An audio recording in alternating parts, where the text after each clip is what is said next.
शीर्षक है जलियांवाला बाग हत्याकांड उर्फ उधम सिंह। उधम सिंह का बदला 4 लाइन भूमिका में गुरुजी लिखा था भैया। ऑपरेटर भैया तनी अगर बढ़े तो बढ़ा दे महाराज। हेलो हेलो हेलो तनी से टेबल का दा। हेलो हेलो ठीक बा बा आजा।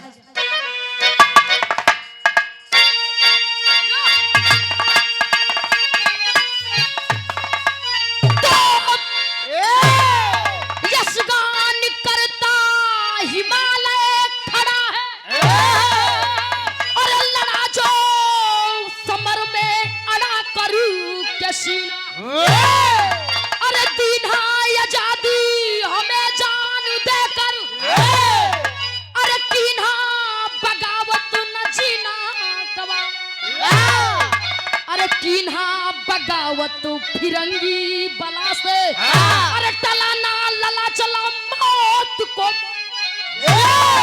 अरे पीना सका जबू जवानों का लोहू भगा हिंद को छोड़ करके कमीना।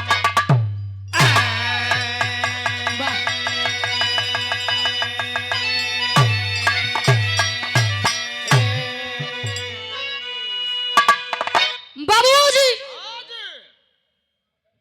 आप लोग दिखाइए तनी कंफ्यूजन हो जाता नीरज भैया। अब हम इनका लोग के अगर बाबूजी कहे तो हमारे बाबूजी भैया नीचे से बोला नहीं नहीं बढ़िया बा आपका नाम है इतना बढ़िया बा अगर दुश्मन रहे तो हो जब बुलाए तो कही बाबूजी हमका लेबे करिए नाम आओ सम्मान से लेंगे आपका नाम बहुत बढ़िया नाम बा। अपने भारत में इतना वीर रहे बतावे के जरूरत ना पूरा भारत देश जानता है। आज के दिन तो पूरा भारत देश वीर सपूतों को नमन कर रहा है। भैया विराह में बड़ा बढ़िया गजल के भाव लगा था आजा।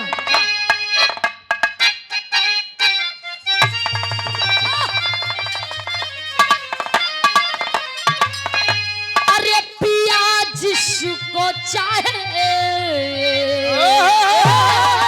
अरे पिया जिसको चाहे सुहागन वही पिया जिसको चाहे सुहागन वही पिया जिसको चाहे सुहागन वही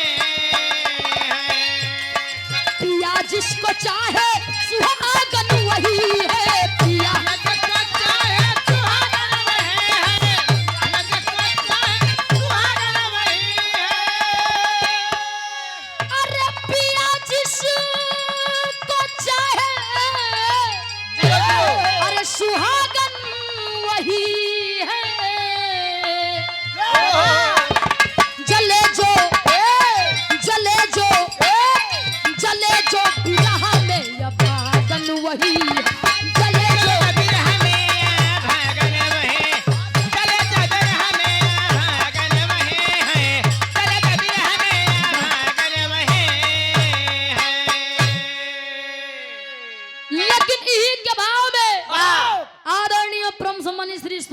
साकेत गुरुजी 2 लाइन अपने वीर सपूतों के लिए लिखते हैं।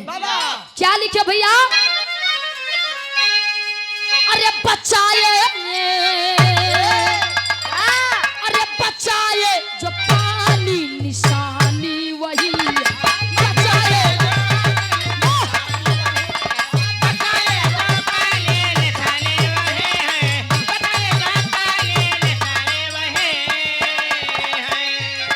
बचाए जो पानी निशानी वही है बचाए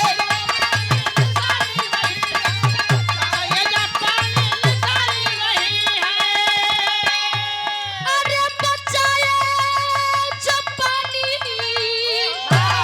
अरे निशानी वही है मचाए मचाए मचाए जो जौहर जवानी वही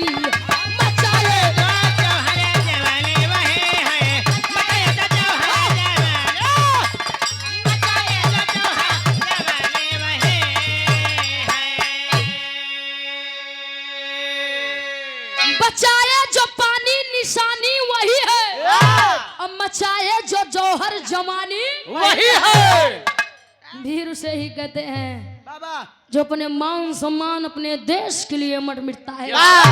नहीं तो आजकल एक कलयुग में बड़ा वीर बना था, जैन के देखा तहिन वीर बना था। हाँ वीर एक संख्या जवानी में चोकरा तावे लंगड़े आने। अरे वाह क्या आप माता जी के कर दरा जान ला माई हमके पैसा नहीं आशीर्वाद दो बिटिया के आशीर्वाद 21 रुपए कमान आशीर्वाद 5 के पलकी बा आशीर्वाद के छावा। हाँ आशीर्वाद ले पैसा हमको सबको दे।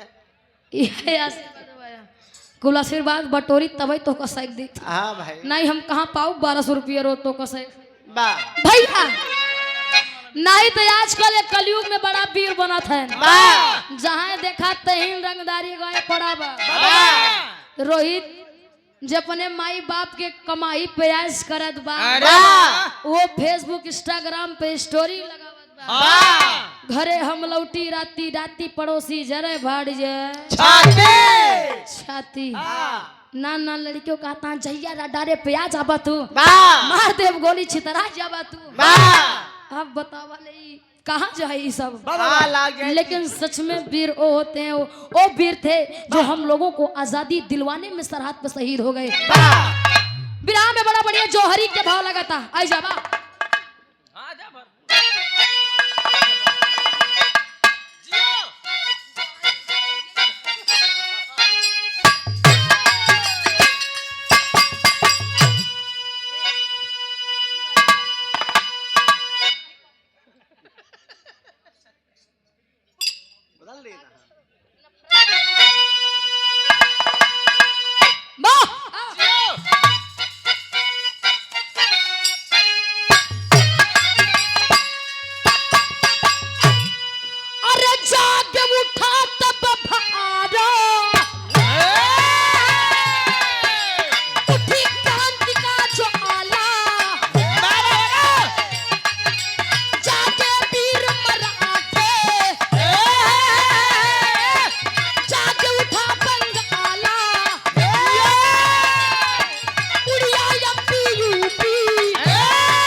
हाँ सही कहा यूं बीरे को आते हम किसी वीर से कम थोड़ी ना भैया। आप लोग कहानी के यही से समझ ला। उड़िया एमपी यूपी बागी बने बहादुर जय घोष क्रांति का गूंजा भारत माला ललकारी। बाबूजी 13 अप्रैल 1919 में एक बार गोरे मीटिंग करने आए थे। मीटिंग करे यार बड़ा भीड़ रहा, मीटिंग के बड़ा शोर रहा। गोरे अंग्रेज हमारे भारत देश में मीटिंग करेंगे और मीटिंग में हमको कुछ न कुछ बताएंगे, कुछ न कुछ हम लोगों को मिलेगा। बहुत का बिरहा में तर्ज लगाता भैया।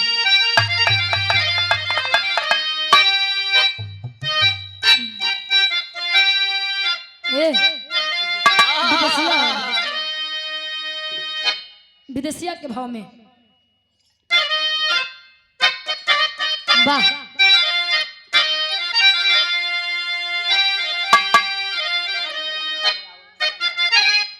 वाह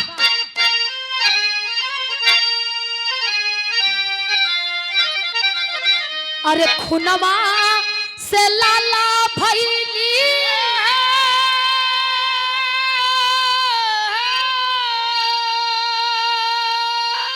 अरे जलिया की बगिया हो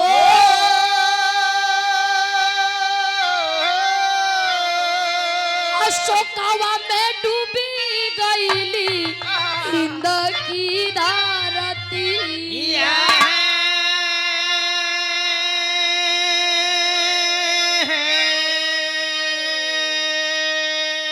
लसिया पे लाशा बिछी पीछे नारा नारिया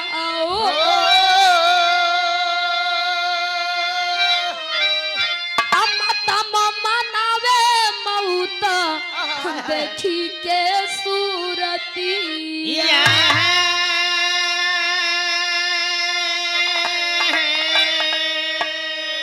अरे के तनी सुहागाना अरे या भगन बानी गईली हो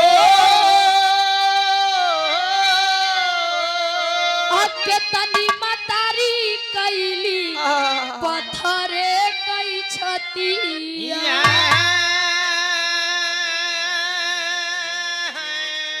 केतना ललाना बिना बाप महतरिया चिन्हे ना चिन्हाला बाबू केहू के सूरतिया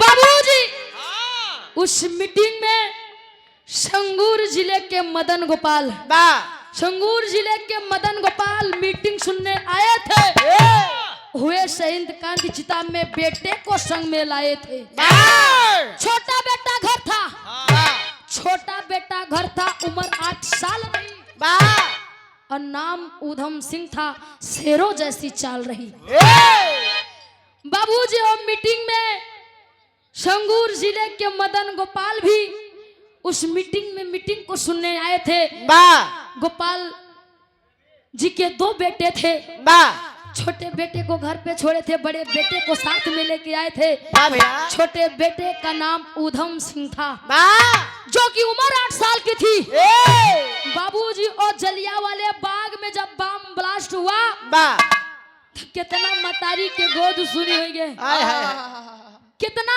मतारी के गोद सुनी हो गया कितनी मेरा रूप विधवा हो गई कितना बहन से भाई बिछड़ गए ने भैया अरे वाह कितना लड़का बिना बाप के हो गए लेकिन वही जलियांवाले बाग में मदन गोपाल और उनके बड़ा बेटा दोनों मारे जाते हैं लाश देखने के बाद चेहरा पहचान में नहीं आता है ये कौन है बाबूजी इधर जब खबर मदन गोपाल के मेहरारू के पता चला था कि इस दुनिया में हमारा बड़ा बेटा और हमारा पति नहीं रहा उस जलियांवाले बाग में जो बम ब्लास्ट हुआ उसमें मारा गया बाबूजी खूनों की नदी बह रही है उस बाग में जलियांवाले बाग में खूनों की नदी बह रही है लाश पे लाश बिछा है पापी अत्याचारी इतना बड़ा कांड कर दिए बाबूजी इधर धीरे धीरे दिन बीता था मदन गोपाल के मेहरारू उधम सिंह के पाल पोष के बड़ा करत हईन और उधम सिंह जब स्कूले पढ़े खातिर जात हैं मोती विधायक बाबूजी की तरफ से मोती विधायक की तरफ आप परम सम्मानित आप मोती विधायक जी पुनः 101 रुपया का महान आशीर्वाद गार्जियन के पहुंचे के पलगी बा बाबूजी इधर धीरे धीरे दिन बीता था उधम सिंह स्कूल पढ़े खातिर जाते एक दिन स्कूले में लड़कों से मारपीट झगड़ा होता वो लड़का लगा उधम सिंह के ताना मारे अरे वाह का मारे भैया बिरहा में तर्ज लगा था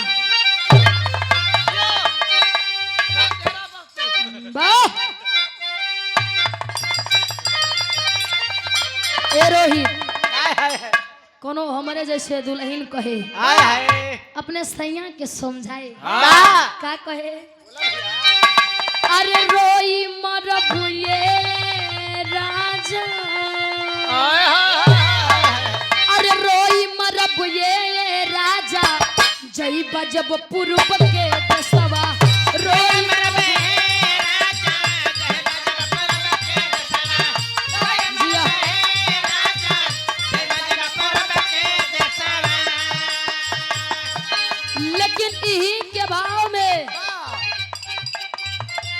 जब स्कूले के लड़का उधम सिंह को ताना मारता है कि ये उधम अगर बड़ा बहादुर बना था तो हमसे से झगड़ा लड़ाई करके तो के काम मिलत बा, जा करके अपने बाप का बदला लो जिसने तुम्हारे भाई को तुम्हारे पिताजी को मार डाला।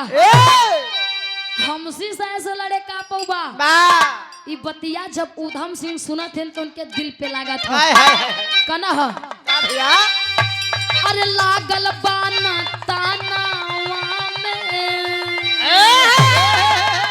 अरे लागल बाना तानावा में सुनी के मेहाना हो, लागल बाना तानावा में सुन के मेहाना लागल बाना तानावा में सुन के मेहाना बातिया सुनाता जरिगा उधम सिंह लगा सुनाता जरिगा उधम सिंह जवाना हो, लागल बाना तानावा में लागल बाना तानावा में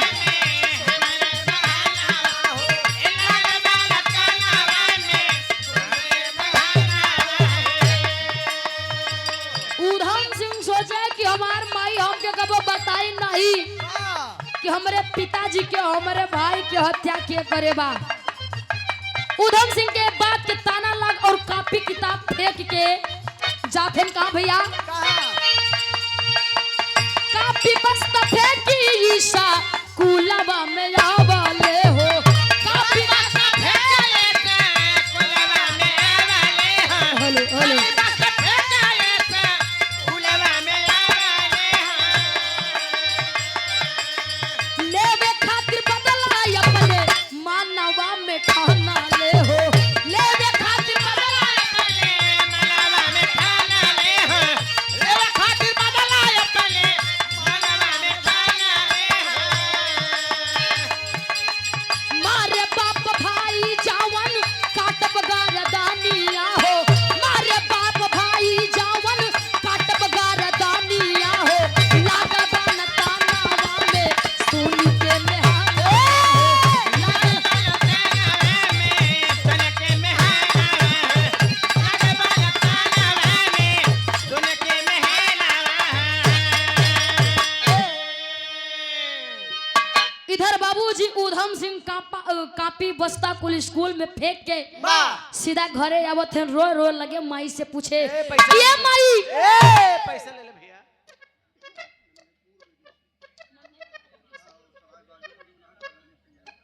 भाई तैयारी कर रहा आप परम सम्मानित नन्हे पूर्व बीडीसी सराय बाजू की पावन धरती से इस बार प्रधान पद के प्रत्याशी हैं, प्रधानी की तैयारी कर रहे हैं भैया इस भाव को समझते 51 रुपए का महान आशीर्वाद बहुत बहुत प्रणाम।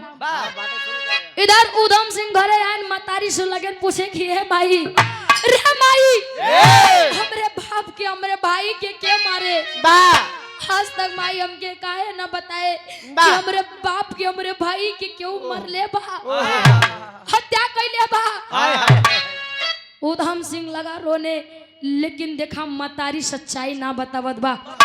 मतारी कहे उधम के तो के बताइस लाल की तोरे बाबू के तोरे भाई के केहू जान से मारे बा। ये सब सही बात ना है, झूठ हो बेटा, ये सब झूठ है लाल। उधम सिंह कहे ना माँ ये झूठ बात नहीं है, कसम है इस बेटे की, आज तुझको सच्चाई बतानी पड़ेगी। हमारे पिताजी हमारे भाई को किसने मारा? जब उधम सिंह अपने सर पे हाथ धरवाई के माई से कसम खियाई के पूछत बदमातारी को ए लाल तोरे बाबू के और तोरे भाई के गोरे अंग्रेज एक बार जलियांवाले बाग में मीटिंग हो रही थी और उस मीटिंग में तुम्हारे पिताजी और तुम्हारा भाई भी सुनने गया था, लेकिन उस मीटिंग में बम ब्लास्ट कर दिया गया, खूनों की नदियां बह गई, उसी में तुम्हारे पिताजी तुम्हारे भाई भी मारे गए। लाल लेकिन तू ऐसा कुछ न करवाई, तू ही तो हमारे जिए के सहारा हुआ, तो क्या कुछ हो जाए तो हम क्या करें सहारे जिया। सिर्फ बाबू तू अपने पढ़ाई पे ध्यान दा के तोरे भाई के मारिश के पिता के मारिश, अब ये सब तू कुछ करा ना। लेकिन इतनी बतिया माई के सुनते उधम सिंह एकदम गुस्से में लाल बात करके कहते हैं कि ना माँ आप कैसन बात करत हूँ? यानी हमरे पिता के हमरे भाई के मार दी संग रे। अब तू कहा तो हम शांति से बैठ जाई। जब तक अपने बाप भाई के बदला चुकाऊ बना तब तक हम चैन से बैठा बना। विराह में तर्ज लगा था ऊधम कहे जिया सर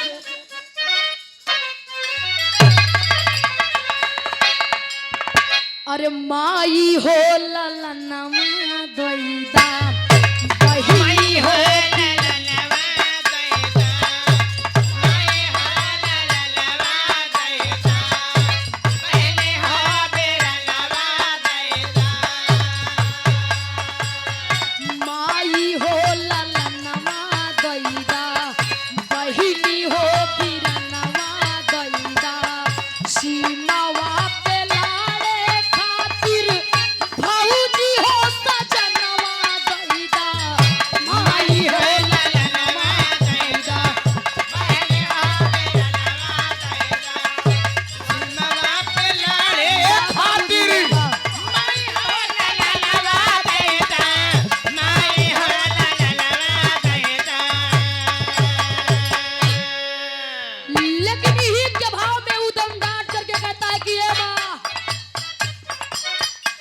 बहादुर पिता का बहादुर हूँ बेटा,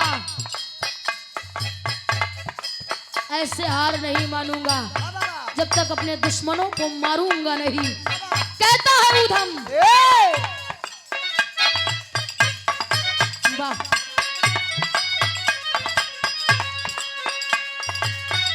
बोला बासा मनवा ऊधम, बोला बासा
भले हमार जान चली जाई, लेकिन जब तक हम बदला ना ले हम चैन से बैठा बना। और कहे का कहे भैया से पूरा उजारल जावन जाननी तोहार हो, से पूरा उजारल जावन जाननी तोहार हो, से पूरा उजारल जावन जाननी तोहार हो, जिंदा नाही राई माई गोरा बात का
तोरे मांग के सिंदूर के जे मिटाए बा तो के हम कैसे छोड़ सकी थी।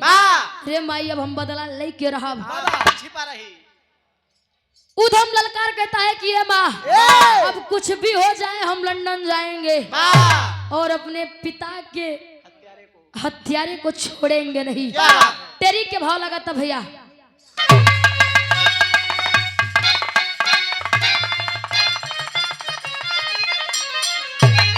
अरे मतवाला भारत वाला केसरी, अरे मतवाला भारत वाला केसरी, बागी बना बहादुर ऊधम ऊधम कर डाला।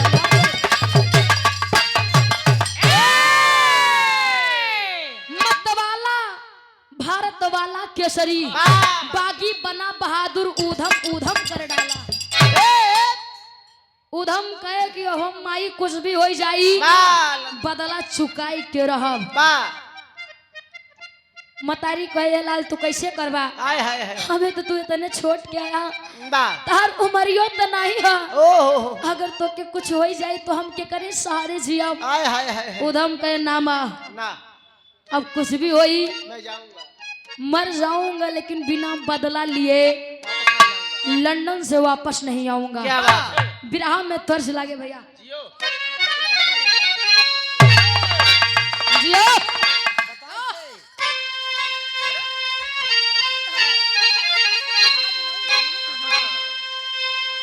कायर सासु मारे तनावा,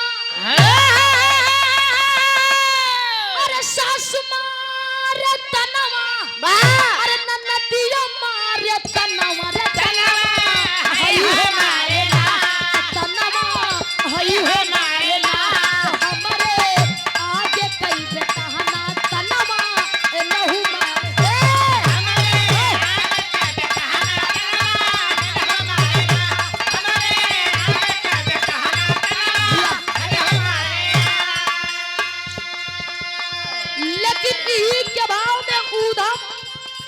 अपने पिताजी के बदला चुकावे बदे तैयारी करत बा। का करे, अरे जाके गरम दल में, अरे जाके गरम दल में शामिल होईगा जवानवा पीर तू हनवा भइए ना, पीर तू हनवा भइए ना, सर पे पाथी के हनवा पीर तू हनवा भइए ना, सर पे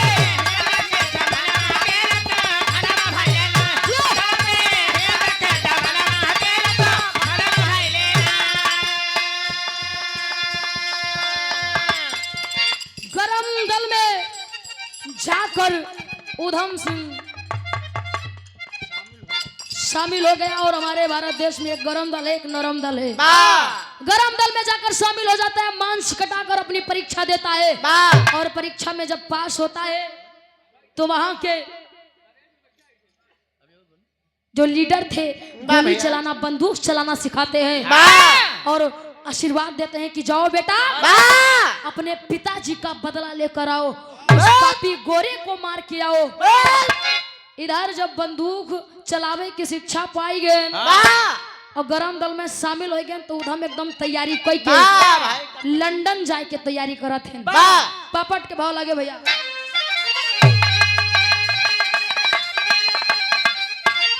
अरे किसी तरह से लंदन पहुंचल जाई जंगी भारत का, किसी तरह से लंदन पहुंचल जाई जंगी भारत का, लगा खोजने डायर को घुसियाई जंगी भारत का,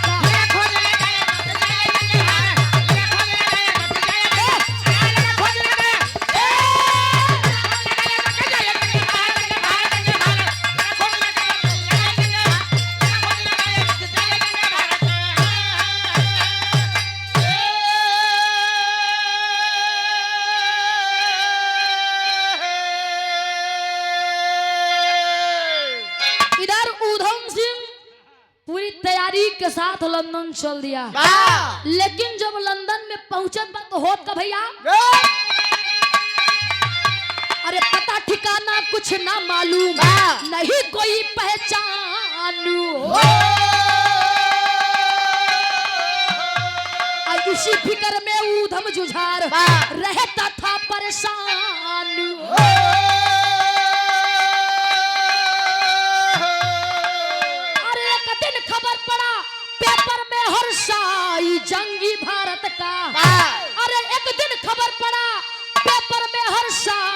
जंगी भारत का डायर मीटिंग करेगा भीड़ जुटाई जंगी भारत का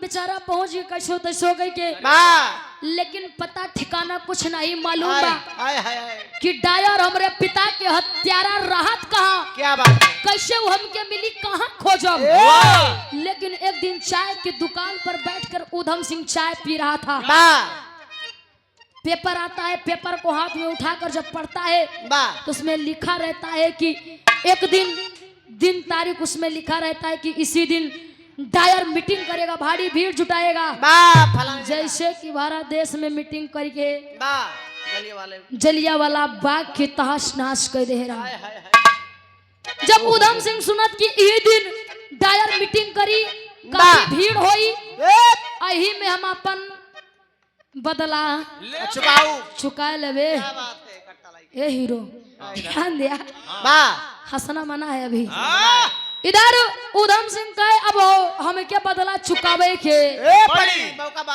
पूरा मौका मिला बा मौका के हम गवाऊ बनाही बेसब्री से इंतजार करत बा आल्हा के भाव लगाता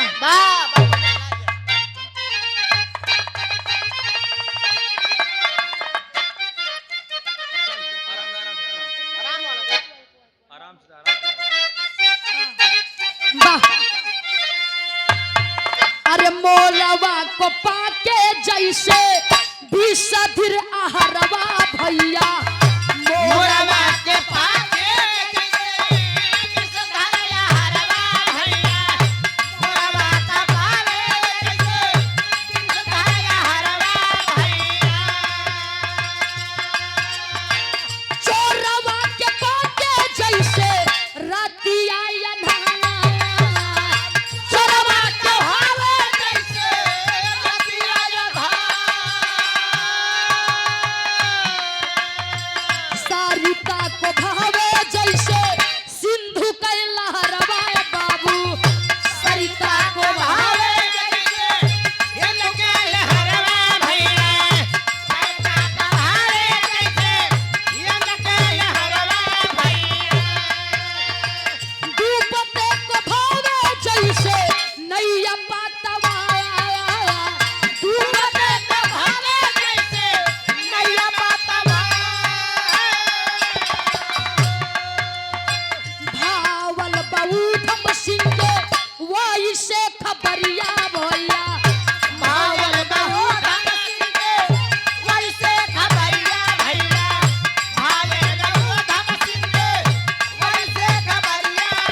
खबर सुन के उधम खुशी से झूम उठता है कि अब अपने पिताजी के दुश्मन के हम मारब और डायर पापी के मारब तो हमारे भारत देश में आई के इतना बड़ा अत्याचार करके गवा उस जलियांवाले बाग में पता नहीं कितने निर्दोष मारे गए कितना माई के गोद सूरी हो गया कितना मेरारू के मांग उजड़ गए कितना भाई बहन से भाई बिछड़ गया अभी पापी के हम छोड़ा बना धीरे धीरे दिन बीतत बा अब मीटिंग वाला दिन निकल आएगा मीटिंग वाला दिन जब आवा था तो उधम सिंह सोच लेता है कि आज अपने पिताजी के बदला हम चुका ले होत का 2 लाइन सदर आल्हा लगा था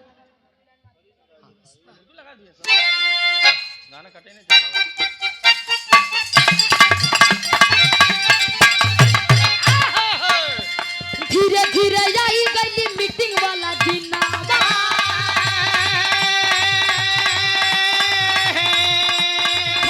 व्यवस्था जुटा सारा नारी ना कुछ देर बाद तब डायर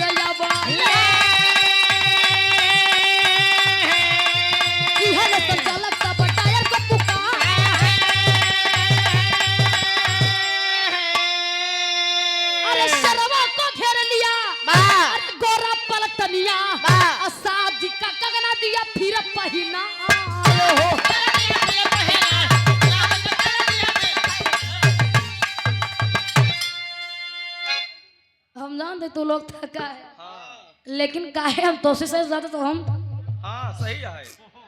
4 पहिया तो आपे करते भैया इधर मीटिंग जुट गई, काफी भीड़ था हाँ और उसी भीड़ में जा करके ऊधम सिंह बंदूक लेकर पिस्टल लेकर बैठ जाता है। जब संचालक बुलाता है डायर को, डायर आकर मंच पे भाषण दे। जब संचालक डायर के बुलाई, डायर मंच पे गा, जैसे माइक को पकड़ता है इतने में चुपके से भीड़ से उधम पिस्टल तान कर निशाना साध कर धड़ाधड़ गोली मारना शुरू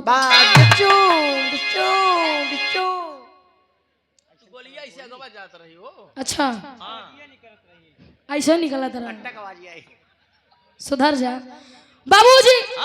उधम सिंह जब गोली पे गोली डायर के लगे मारन तो डायर मंच पर से नीचे गिर जाता है। जब नीचे गिरा तो भगदड़ मच जाती है। कौन है वो जो गोली चलाया है? इतने में गोरे के जोन पुलिस अंग्रेज वाले रहे, पूरे गोरे के पलटनिया यानी कि गोरे के पुलिस, लंदन की पुलिस उधम सिंह को घेर लेती है। घेर कर हाथ में हथकड़ी पहना कर जब थाने पे ले जाती है। होता क्या है भैया, खड़ी के भाव लगाता।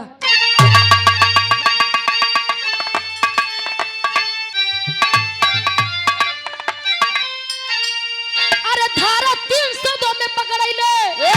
अरे जज फांसी का हुक्म सुनवले, अगर जो लंदन में जवानमा भारत के शेरा।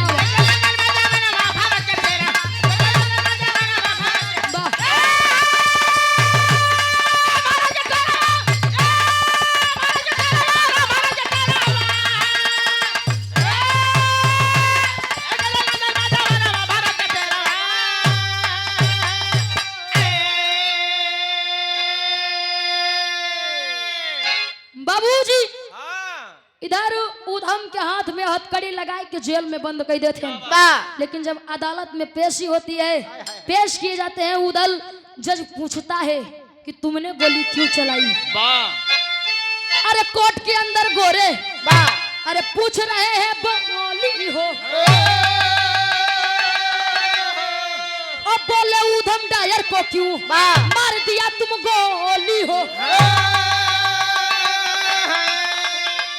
अरे गरज के बोले तब अरे जवानमा भारत के शेरवा, गरजे लंदन में जवानमा भारत के। वाह। इधर कोर्ट में बैठे हुए जज उधम से पूछते हैं कि ये उधम तुम कहाँ से हो और डायर के ऊपर क्यों गोली चलाई, क्यों डायर को मारे? इतने में दहाड़ के भारत का शेर उधम सिंह ललकार के कहता है कि ये जज साहब, ये डायर हमारे भारत देश में मीटिंग करने गया था, जलियांवाले बाग में विस्फोट करवा दिया था। उस बम में पता नहीं कितने निर्दोष मारे गए, कितना मतारी के गोद सुनी हुई है, कितना मेहरारू विधवा हो गई। हमारे पिताजी के, हमारे भाई के मृत्यु होगा। मैं बदला लेने आया था और आज मेरा बदला पूरा हो गया। जज ने कहा जो भी था ठीक है, लेकिन एकर कोनो सबूत तोरे पास नहीं ना कि तोरे भारत देश में जलियांवाले बाग में बम विस्फोट डायर ने कराया था। जज ने फांसी का हुक्म दे देता है। जब फांसी का हुक्म दे दबा तो इनकलाब का नारा लगाकर उधम सिंह फांसी पे झूल जाता है। खुशी कहता है कि आज मैंने अपने पिताजी, अपने भाई का बदला ले लिया। अब मुझे फांसी पे लटका दो या गोली से उड़ा दो, कोई गम नहीं है। जैसे फांसी पे लटकाता है, इनकलाब का नारा लगाते हुए फांसी पे झूल जाता है उधम सिंह। यही से मेरे विराह के समापन बा। बिटिया लास्ट बंदे गुरु घराने का परिचय दी। स्वामी गुरु बिहारी रमन बिरला जी ज्ञान।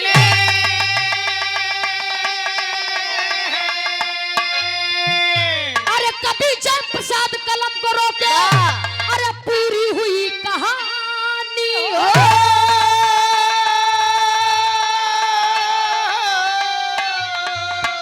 मतवाला भारत वाला केसरी मुस्कान सूर्य भान का बिरहा किया